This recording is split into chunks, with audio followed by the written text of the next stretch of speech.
মেহেন্দির অনুষ্ঠানে ব্রাইড হয়ে গেলে অসুস্থ নিতে হলো ইনহেলার, কিন্তু আমরা কিন্তু আমাদের নাচ থামাইনি, আমরা নেচেই গেছি। আর এমন নাচা নাচি একদম একদম পা মা তুলে দিয়ে একদম ঝাঁকা নাকা নাচ শুরু করে দিয়েছি। তারপর সায়নিধি ব্রাইডকে ডেডিকেট করে একটি নৃত্য প্রদর্শন করলো, আর সেই নৃত্য দেখে আমাদের ব্রাইড কিন্তু আনন্দে আত্মহারা হয়ে গেল। আর এই আনন্দ আত্মহারা 1 সেকেন্ডের মধ্যে বদলে গেল।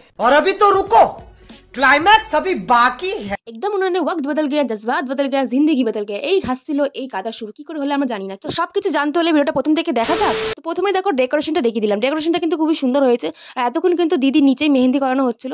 তো আমরা সবাই চলে আসার পর দিদিকে কিন্তু উপরে নিয়ে আসলাম। তো এই দেখো আমি, আর এই দেখো মেহেন্দি আর্টিস্ট। ও কিন্তু সেজেগুজে আসেনি একদমই, কারণ ও অনেক তাড়াতাড়ি মেহেন্দি করতে চলে এসেছিল। আর এই যে গাইস শুরু হলো আমার নিজের থোবড়া দেখানো। আমি যে কতবার নিজের থোবড়া দেখেছি তোমরা খালি গুনতে থাকো। দেখো আমার বান্ধবীরা কিন্তু এসে হাতে হাতে কাজ শুরু করে দিচ্ছে, কিন্তু আমি কিন্তু কাজের মধ্যে একদমই নেই। আমি একবার এদিকে পোজ, একবার ওদিকে পোজ, একবার পাখার সামনে কোথায় ছবি ভালো আসছে সেগুলো নিয়ে ব্যস্ত। আর এতই পোজ মারছে নিজেকে মনে হচ্ছে হিরোইন, কিন্তু আসলে তো লাগছে হনুমানের পিছনের মতো।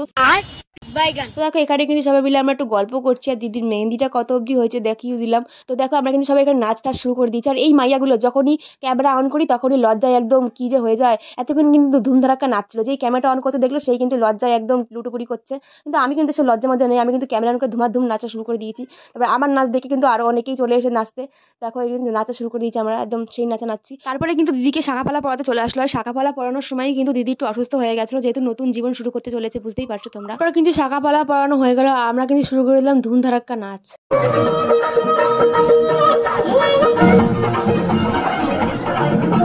ধুমধারাক্কা ডান্স করার পরে আমরা কিন্তু কোল্ড ড্রিঙ্কসকে গলা ভিজিয়ে নিলাম। তারপরে দেখো এখানে কিন্তু ফটোশুট হচ্ছিল, আর সায়নিধি কিন্তু অতক্ষণে ডান্স পারফরমেন্স শুরু করে দিয়েছিল।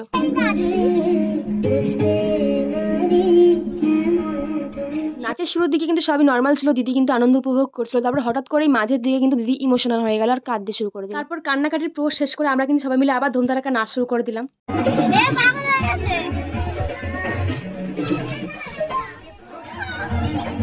ভিডিওটা কেমন লাগলো একদমই তোমাদের জিজ্ঞেস করবো না। আমাদের ভাঙাচোরা ড্যান্সগুলো তোমাদের কেমন লাগলো অবশ্যই কমেন্টে জানিয়ে দাও। বাই।